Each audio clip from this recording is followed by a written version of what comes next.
Hello and welcome to the Would You Watch It With Your Mother podcast, where three friends subject each other to weird videos, films and shows that they found on the internet. Each week we'll describe the videos, have a discussion about what we saw, before finally asking the big question, would you watch it with your mother? So sit back, relax, and roll that intro.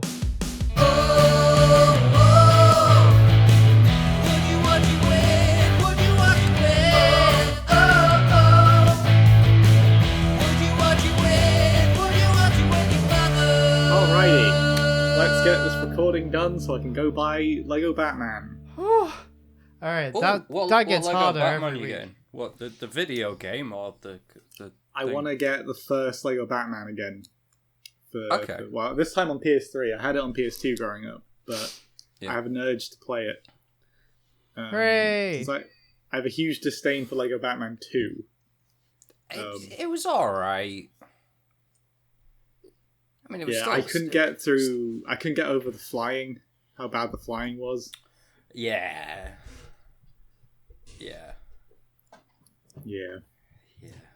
So we're actually talking about Lego Batman, the Lego Batman series on today's podcast.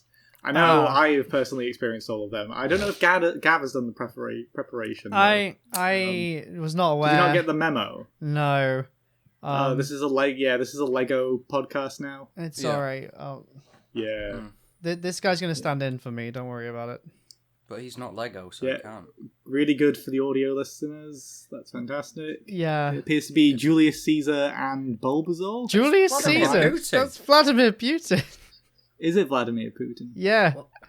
I know, you're holding him quite close to the camera and it's blurry and you're in a small bit of my screen. Good. I'm It glad. just looks like a man. So my go-to man is Julius Caesar. Well. As it should be for everyone. Well, there you go. Well, I'm glad my the go-to audio man only is list. Vladimir Putin, so I just kind of got lucky on that one. You. So it's funny because my second runner-up is Boris Yeltsin. One Who? president too far. Well, if you're gonna throw Vladimir Putin around, Gav, you should know who Boris Yeltsin is. That's all I'm saying. And Boris Becker. Yeah, I don't know who that is, but yeah. This was a birthday present. I don't know where or why this was made, but you know. Can you describe it? Because for the audio-only listeners, they're just getting lovely treatment once again. We're not even waiting this time. So get in straight my into hands, I have a 3D printed model of Bulbasaur from the Pokemon series, but instead of Bulbasaur's normal face, it is Vladimir Putin's head. Very, very nicely printed. That's what he looks like, though. I don't know what you're trying to get at. It's just nice. I just like it. He probably knows more about Lego Batman than me, is what I was trying to say. Yeah, famously, all Vladimir Putin does all day play the Lego Batman games. Infamously, some would I say. have heard that, actually, yeah. Well, so Hazbin Hotel. Yes. Did we like Give it? me a description. No. What? Would you watch it with your mother? That's it. I'm leaving. I'm gonna get Lego Batman. Fair enough. All right, give me a description, Bushes. Hello! Okay, Hazbin Hotel is a show about a couple of hotel owners in hell who want to attempt to rehabilitate demons in order to save them from an annual purge type event.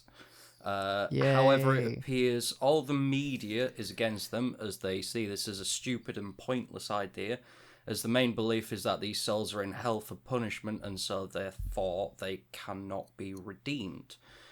As well as the two owners, we are introduced to a range of characters in the hotel setting, including a porn star just looking for a free room, a cleaning demon, an alcoholic and gambling demon hired to be front of house in a place against sinning, and an incredibly powerful demon who is there to help the staff, even though it is for probably an ulterior motive. Good guys, bad guys, and a whole lot of sinning. A great introduction to a show with a lot of potential. Well, I guess that gives your review of this over Hell of a Boss. Yeah. Yeah. We should also mention that this is a sort of this podcast episode is a sort of follow up to a previous episode where I insisted that these guys watch Hazbin Hotel. Now we're finally done. And so therefore this entire podcast is going to be talking about Hell of a Boss. Yes, exactly. Yeah. It's going to be us dunking on Hell of a Boss while Gav sits there and takes it. Yep. Honestly, I think I prefer this. I can't lie. Woo! Point for Barnaby. I win. I don't know whether it's because I've only seen the one episode, and I have so many questions and things I want to find out. But it was very, very, very good pilot episode. Yeah, I agree. Yeah. I love that Parry Gripstall does like 2 of the songs in it as well, music-wise, because he has a really nice upbeat, vibe with all of his songs, and I think it carried it a little bit, especially in this one. So should we get a little bit of information going? Yeah. Sure. Right. So I'm gonna fill in for the sake of people who can't be bothered to listen to the last one and people who stumbled upon this one. Shame on you. You should go back and listen to that episode. It is okay. So Hazbin Hotel is made by Vivian Medrano. Probably pronouncing that slightly wrong. I hope only slightly.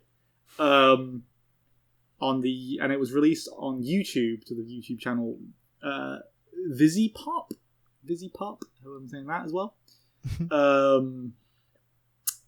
And the first episode is entirely financed by Patreon money.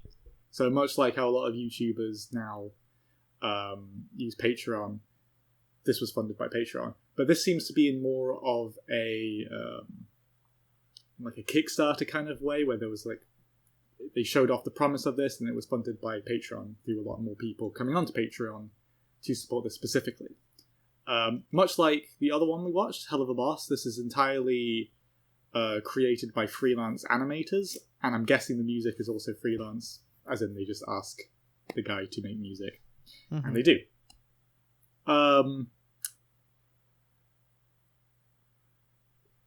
Apparently Hell of a Boss is the spin-off of this, because this came first. However, I think they're going to take very different paths and very different tones, because this one's all about redemption, blah, blah, blah, blah, and Hell of a Boss is just kind of about, well, at least from what I saw, have not watched anymore, is just sort of like wallowing in the hellishness of the characters. Also different paths, where Hell of a Boss is going to continue being a YouTube series specifically. Hazbin Hotel has actually been picked up by A24, the production company, who, if you guys don't know, they're famous for releasing just a lot of quality horror. So they did The Witch. I believe they also did The Lighthouse. I think they did Midsummer. I'm not entirely sure. I'll get the list up. I think they did, yeah. This is television programs. Apparently they do a lot of TV as well, which I did not know. Cool. They did The Killing of a Sacred Deer. They did Ladybirds, and not entirely horror movies. They did do Midsummer. They did do Hereditary. So yeah, just like a lot of good horror and horror-ish related content they've done. So nice. It seems like this one is going to go down a more traditional media path. But yeah, that's pretty much Hazbin Hotel. It's also a huge success, much like its cousin Hell of a Boss. This one has 55 million views as of this year. So, yep. And deservedly so. What did you guys think? Well, personally, I thought this was... So I like Hell of a Boss, which compared to the other two, didn't get on board. I liked Hell of a Boss. I thought it was pretty good. I like the relationships between the characters. This one caught me for very different reasons. This was more the intrigue about how the show's going to develop. I feel like that's what caught me. Because they're both very similar in the fact that they have musical elements and, their feelings are normally expressed through music, etc., etc. But also it kind of carried the story a little bit, especially when the radio demon comes in. I think his name's Alistair. He was meant to be this incredibly insane, like powerful demon who normally causes nothing but trouble, and like you should never make a deal with him. But then he just kind of stumbles into the show and is like, "Yeah, I want to help you out." And then like trying to uncover like the real, like he says that he's there to, you know, watch people fail at redemption, but it almost makes you wonder whether that's his real reason for being there, because he's being incredibly helpful. And then his little song is super good as well. You think Bushy boy, Bush baby. Any more? Bush Beano. Bush Beano, childish Bush Beano, my Bush. Yeah. That's just the most simple one, but it's the worst one somehow. Sorry. Yeah, it was I enjoyed it more than Hell of a Boss. But I didn't think that would be too hard anyway. Because the more I think about Hell of a Boss, the more I'm just like, I just didn't like it. Yeah, this seemed better. Like, the songs were better. I liked the idea of it, but I don't know. Like, the animation's good, the songs are great. I've got no reason not to like it, and it still just doesn't connect with me. Interesting. I don't know. Maybe I'm just like a bitter old man about this kind of stuff. Bitter old man. Ooh. Yeah. It's interesting though, because we now have three very different perspectives. We have me, who liked both, Barnaby, who liked this one but didn't like Hell of a Boss, and then you didn't connect with either of them. No. I mean, I liked it, and I think it has got a lot of promise, but I don't know if it's enough for me to watch a second episode. I think I was mostly just taken aback by how much I liked this over Hell of a Boss. And that's why I really wanted you guys to watch it, because I had nothing. I don't like giving negative criticism for stuff. I just didn't have anything nice to say about Hell of a Boss. Well, except for the technical aspects, because I do think on a technical level, both of these are absolutely fantastic. And they make, they make a lot of modern animation sort of look bad, especially since it's all done by freelancers. But then again, we've got to keep in mind that these people do have like all the time in the world, technically, because they have Patreon money and they can keep that up. And now with A24, I guess they have a time limit, but still, clearly it's been nearly 2 years and they still haven't released a second episode or another season, so they must have unlimited time to just make it perfect. Yeah. We've got to keep that in mind when we're looking at other animated stuff. Yeah. Oh wow. Okay, I thought you guys would maybe like this one a bit more, but clearly I do like it. I do like it a lot more. I think there's loads of elements to it that I like. I feel like this was an actual musical, as in it sort of progressed in the structure of a kind of musical. It wasn't just like events happen, then maybe a song at the end. Or in Hell of a Boss, it was either a song at the end or a song at the beginning. This was like a plot point happened and they furthered along the characters' feelings with a song. It's more like a musical in that sense, where I wasn't just sort of like, oh, there's a song that was really good, but why was there a song? Yeah, I felt like this kind of belonged. I mean, there's three big songs in it, and like each of the songs kind of relates to a different part of the plot. So I guess the first one is kind of the main character. I think her name is Charlie. She's kind of there like, I'm a failure and all this stuff, and like obviously it's the thoughts going through her head. And then the second one, she's obviously talking about this idea that she's got. She's this hotel, these dreams, like you're in hell and I'm gonna like help you get to redemption by the Happy Hotel, interestingly, not the Hazbin Hotel at that point. And then you get Alistair coming in, and it's at that point the song where they officially get the name Hazbin Hotel and not Happy Hotel, because he's obviously had his influence in it all. It's, yeah. On that point, I thought Alistair was really cool. that I think he was the big demon, the big radio demon. The idea with the radio voice as well, and him like speaking into like a microphone the entire time was a really nice concept. I did like that point to it. Like I thought that character was done really well. Mm-hmm. Yeah. That's what I really liked. That's the main thing I really liked about the episode. I also like the main character. I guess with Hazbin Hotel over Hell of a Boss, they both kind of have that humor that I'm not a huge fan of, where it's super crude, but there's nothing to like alleviate the crude. It's just swearing. Except in Hazbin Hotel, I do think there is something to alleviate the crude, because the main character is nice and wholesome, and it's like a set something to contrast it with. But when it's constant crudeness and constant swearing, it's just sort of like, it doesn't affect me. But I gotta say, with Hell of a Boss, I will give it something that it looked like it was heading in that direction. Like the last episode I watched, I think was episode 3 or 4, where there is like a soft moment between some characters, and they show like genuine enjoyment of being in each other's company, which I can't say for the rest of the show. But again, it wasn't enough to make me keep watching. And I don't know if this is enough to make me keep watching. I'd probably definitely check out the songs if I hear that it's been released. There's some good fan songs as well for this. A lot of people really liked Alistair enough to go and do some really good fan songs about him. There's one about what's their face? The Angel Dust. They've got a fan-made song about them being an addict. I was watching some of this before we came onto the podcast. Honestly, really well done by some really good YouTubers.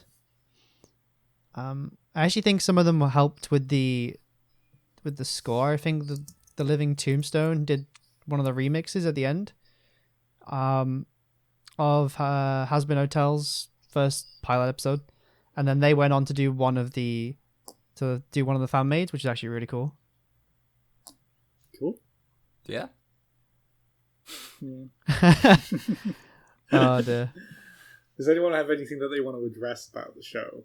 I unfortunately, that is actually pretty much everything I have to say. I think it's good. I have nothing else to say. I think it's good. A lot of my comments from Hazbin Hotel carry over. Amazingly animated, amazingly voice acted. You can clearly tell it's a passion project, and that gives it a lot of points in my book. But you can really tell that everyone cared about it, and I'm really happy it's got such a big community. And I'm very happy not being part of that community. Fair enough. Yeah. Yeah, I mean, it's just like, it's the animation for it. You can't fault it at all. The animation and the voice actors as well have done a brilliant job with, well, both shows, and yeah, everything is there. It's one of those, I don't know why I don't connect with it. Honestly, I think the thing about the animation that gets me more than anything is there's so much life behind almost all of the characters. No matter what they're doing, there's life in them. Whether there's a man talking into a microphone, or she's like calling the news reporter a bitch for whatever reason, even though like she's just gone from this happy, like, this is my proposal, very nervous, to like, what did you say? Like, there's so much life in every little bit of animation. And they do this like crazy thing with the eyes, where the eyes like get bigger and smaller a lot, like all the time, which normally I think would annoy me, but for some reason in this show it just kind of like gives you that little bit of, I don't know, demonic kind of creativity, I guess. Yeah, no, I'd agree with that. Anything else, guys? Here's a question, Bushby. Hello. Because you didn't connect with this a lot. Is there any other, I'm going to specifically say cartoon show that's rather crude that you like, that you can point to, that you enjoy more than this? I mean, in a similar kind of vein to this sort of crudeness, I can't really think of anything similar. I mean, the kind of ones to go for would be something sort of like Rick and Morty, South Park, but then they're like different completely different sort of, not even on the same spectrum. They're just very different shows completely. I just think it was kind of like the overall package of everything together, and I don't know. Is it the setting that you don't like? Is it like the aesthetics? No. No? No, I mean... You like the hell setting? I do. I think it's a really cool premise. It's just not there. It's swinging we a need miss. to diagnose. Are you too much of an angel? Is that what the problem is? You just can't get on with demons? Clearly. Like, I mean, I'm surprised you can't see my halo. Oh, same Bushby. We can see your halo, don't worry. Bushby is a saint. Yeah, exactly. Yeah. That's why you can't relate. I'm trying to pick apart why you don't like this. Same. Like, Damn. it sort of ticks every box of a show that I usually do like, but it's just I don't know. It's it's like watching Top Gear when you're into motorbikes, or watching football when you like rugby. It's like it's there, but it's not. I don't know. With rugby, you have to enjoy the sensual pleasure of watching big beefy men smash into each other and roll around in the dirt. How very well put. That's that's the main difference. Hey. With football, you just have to watch people pretend to get hurt and then scream at each other. Have I gone too far there? I'm sorry. Football fans are actively grabbing their pitchforks. So are the rugby fans. I've offended anime fans. I've offended people who don't think Die Hard 2 is a Christmas movie. I've offended football fans. It's fine. I can keep going. What else can I do? A list of people Barnaby's going to offend. The Snyder Cut wasn't necessary. No, I don't believe that. I just think it was necessary. I'm never going to watch it, but... Why? It's only 4 hours. I don't care enough. I just don't care enough. I don't care enough to sit down and watch it. However, I have come to the realization that I really do like Henry Cavill, because I've been watching... This is complete side tangent. I guess no one has anything else to say about Hazbin Hotel. I think we're pretty much there.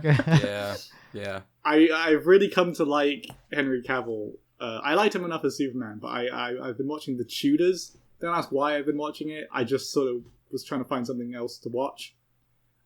He's a main character in it, and he's really good, and it's nice watching him like play a different kind of character, different kind of actor. Nice. It's weird seeing him before. I like his role as Superman is sort of like a transition point for him, where before he's in The Tudors, he's like a big man. As Superman, he's a fairly big man, and then he is in Mission Impossible Fallout, where he's very big man. Wow. He's a fridge. Oh, so he is the guy from The Witcher. That's the only show I know him from. Yeah, obviously The Witcher. Wasn't he in, I don't know if you remember it, a film called Stardust? Yes, he was. He was. I thought that was him. Yeah, he is obviously Humphrey. Charlie Cox was the main guy in that, which I still think is weird.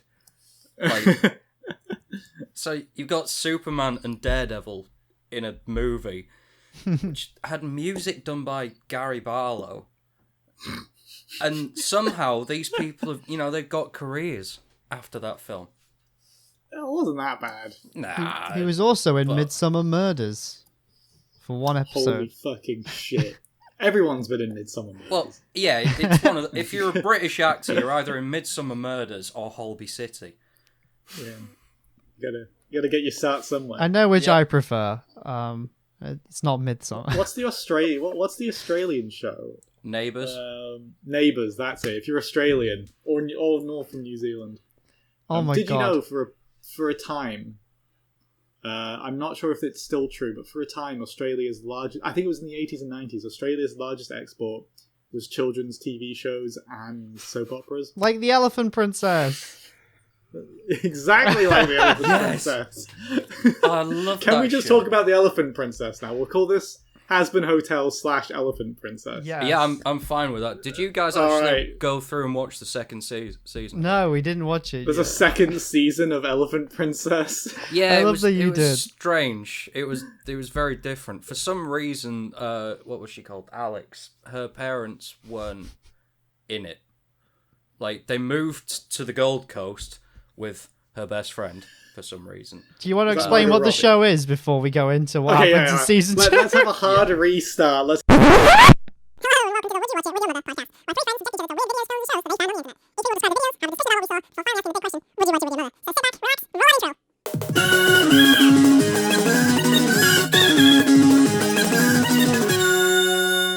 Hello and welcome to the Would You Watch It With Your Mother podcast. Now we're talking about the Elephant Princess. Yay!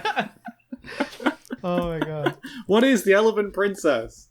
Hang on, I'll give a Bushby. description of the Elephant Princess. Oh my I'll give the God. description, Bushby can give the information. Well, it's the So the greatest show on Elephant the planet, Princess that's what it is. The Elephant Princess is an Australian show in which a white girl is the heir to an Indian throne. And she goes on wacky adventures, and it's the career start for a lot of weird random people. For example, like Margot Robbie. I guess this is where her career started. Oh, I don't know whether it She started was also here. in Neighbours as well. She's also in so Neighbours was her star, and then Elephant Princess was the break. The big break was Elephant definitely Princess. the other way around. But you're saying the Elephant Princess is not a big break for anyone that was in it? No, the only kind of person who had any sort of success from it, I can't remember the guy's name, but I'm looking it up. It was the elephant. you know, no, it wasn't the elephant. Oh, for those who don't know, when she becomes this princess, she owns an elephant who teleports. Yeah, so I didn't explain that very well. This white lady is a princess of an Indian kingdom that just exists, I guess. It's not clear. It's magical. She's living in Australia. She can turn into a princess and have weird princess powers. And then she's got an elephant who she can talk to. And the elephant's a bit cheeky. And then there's like a mage from her kingdom that wants to kill her. That's the summary of the show. Yep. She's also in a rock band. Yeah. Yeah, she is. Isn't one of the Hemsworths in that? Or am I That's making this up? what Yes, I was Liam Hemsworth is only in the first season. Oh no! What a shame. So Yeah. Emily Robbins is the main character, and like her boyfriend in the first season is Hemsworth, isn't it? Oh, she also has a slave. Let's not forget that she has a He's slave. not a slave. Sorry, a He's willing a slave. Servant to the Yeah, throne. and then he lives in shitty accommodations. He doesn't eat properly, and he like serves her every beck and call. Yeah, pretty much. Yeah, but he's not a slave. Sorry, not a slave, I no. stepped out of bounds there. No. It's different because it's royalty. Yeah, and he wants to be the slave. I guess. Isn't that just Yeah. simping? Isn't that just being a simp? Yeah, I guess. I I was don't know. hoping that we'd never use that word on the podcast. All but right. I guess, I guess we have. Yeah. We've reached it. We're now marketable. We can go on 4chan. We're now hitting market the ourselves on mainstream. 4chan. Okay. No, the only other... Well, no, there's two people that aren't a Hemsworth who got some level of success from after Elephant Princess. There was... So, in the second season, the guy who becomes the new drummer, he went on to be in Jessica Jones. Did he? Yeah, It's not David Tennant, is it? He's not David Tennant. He's the alcoholic guy who Jessica Jones lives near, Oh, like in the yeah, I apartment remember block or that. something. I can't remember. I sort of gave up with Jessica Jones. Ooh, it got nominated. I'm sorry, I'm looking at the Elephant Princess. Oh, what did it get nominated for? got- Did it get nominated? There's Evil Dead. Most outstanding children's program, but it doesn't tell me in what category that was the Elephant in. Princess Awards? Was it the Elephant Princess Awards? What's a Logie? What the fuck is a Logie? I don't know. that an Logie Australian Awards. I don't know. The Logie Awards is an annual gathering to celebrate Australian television. Well, there we go. It's just Neighbours every year, isn't it? I like that it only got nominated, though. I don't think it won. Oh. It got robbed, then, in that case. People, programs. Home and Away is the most successful program in Logie's history, having won 46 awards since it premiered in 1988. 46 awards. There haven't been 46 years between now and 1988. Neighbours is the second most successful, having won 31 Logies since it began in 1985. Fuck Neighbours, I guess. Wow. I was trying to see who actually won that thing for most outstanding children's program, right? It lost to My Place, whatever My Place is. It's not the Elephant Princess, so I don't care. Yeah. Honestly, I feel sorry now. They should have won. Do you want to on the Wikipedia page? On the Wikipedia page, there's a category. There's like a subsection saying former categories of the Logie Awards. Mm-hmm. There's 28 former categories. What do they cover? So apparently they no longer judge most outstanding comedy program. What? They no longer judge most popular Australian program. They no longer cover most popular game show, so they no longer cover the most popular blank, I guess. Yeah. What if I find interesting is there's one that says best variety show, and it says all the other ones it will say in brackets. So, for example, best Australian drama 1961 to 1976. But for best variety show, it says 1961 to ? So whoever's been editing this Logie Wikipedia page clearly doesn't give a shit about the Logies and doesn't care. Yeah. Oh my god. What the fuck? Oh, there was a controversy at the... guys, buckle in. I'm ready. In 1973, American actor Michael Cole generated controversy after accepting an award while apparently drunk, uttering the word shit in a short, incoherent acceptance speech. This was the first time such profanity had been used on Australian TV. What year was this? 73. Those poor Australians had to hear the word shit.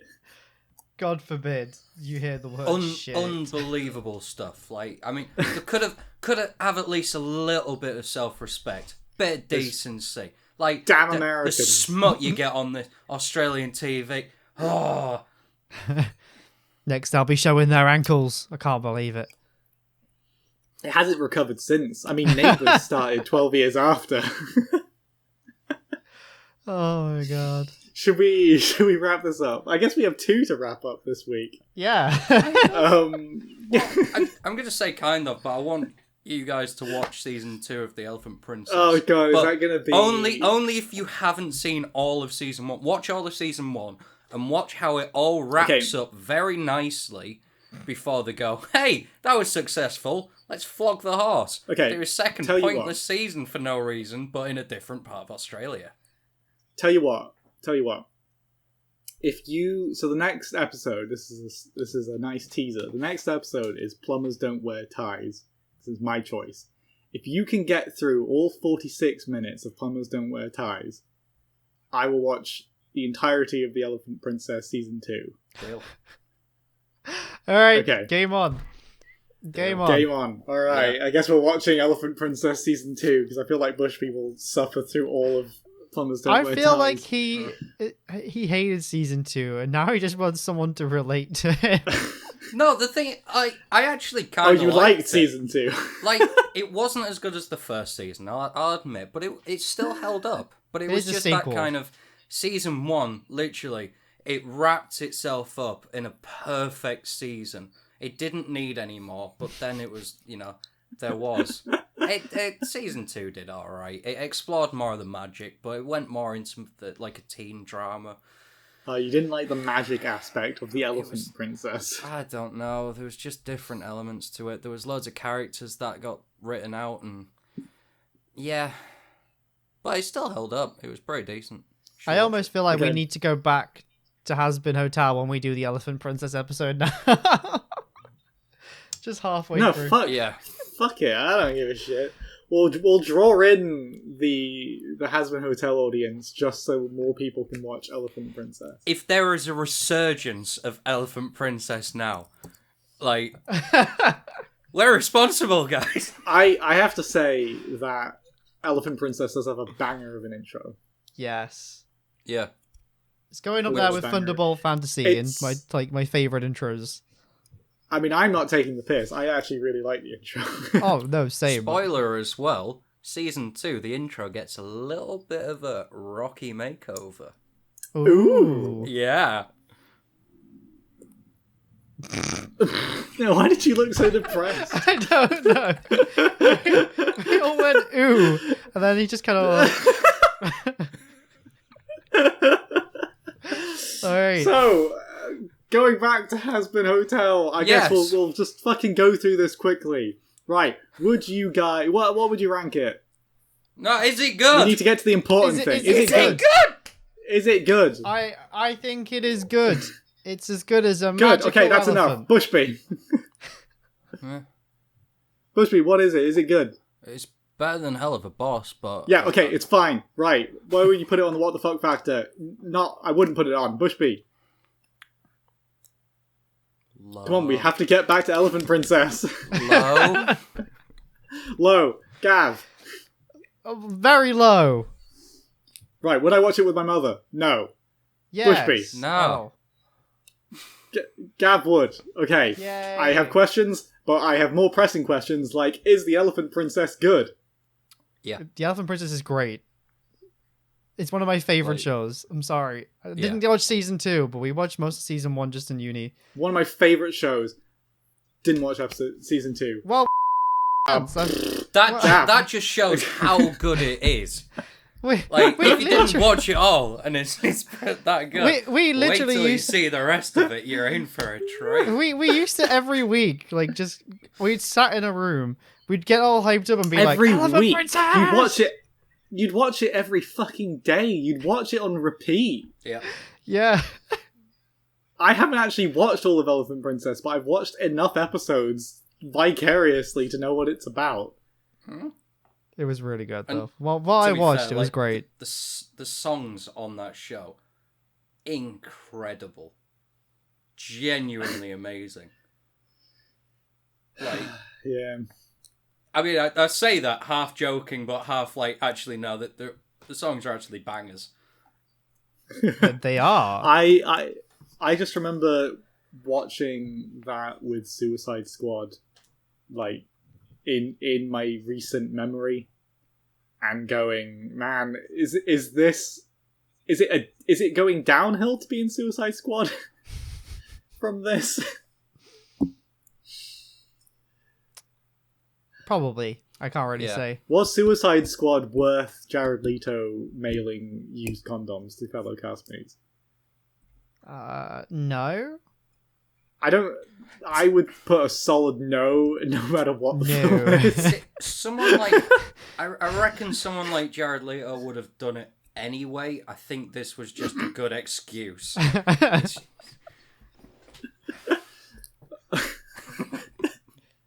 What the fuck Where would you factor? put Elephant Princess? I would put this on a mild what the fuck, mostly because I'm enthralled at the idea that you two got obsessed with this show. yeah. I want to make it clear on the record that I had nothing to do with this. I just watched it occasionally when it was on. Mm. You But missed out, is what got you did. hooked. You got hooked. Two Worlds. What a song. Yeah, I Oh got hooked my on the God. song. I do like the song. Two That is a worlds, very good two song. worlds forever. What an impression. I know, What right? an impression. That's the quality. So, I would rate the what the fuck factor. I would rate Elephant Princess kind of high, maybe about middle of the range, because it's very random. It's very weird. There's an elephant in your garden you can't see. The elephant just lives there, Just in your garden at all times. Imagine just walking into your garden and bumping into an elephant. So can no one see the elephant? No, I mean, it sometimes it goes invisible, sometimes it teleports, but, I mean, if it's there and just wandering about, anyone can see it. That's why, you know, there was a lot of like, oh, I need to hide this elephant and the servant from my parents, because I don't want them looking into the garden and being like, what the fuck, there's an elephant in the garden. Doesn't this... Yeah. They start living with the person as well, don't they? He becomes like an exchange kid, yeah. Yeah. You mean the slave? Yeah. The servant. Yeah. Servant. Slavant. Servants. Indentured servant, we'll call them. I'd give it about 5 elephants out of 10 on the what the fuck factor. But you said it was pretty high. Yeah. 5 out of 10 is not very high. Well, high to middle, so maybe a 6 out. It's... High to... That is middle. That's not high to middle. Alright, look, don't question my brain. I know how many elephants it is.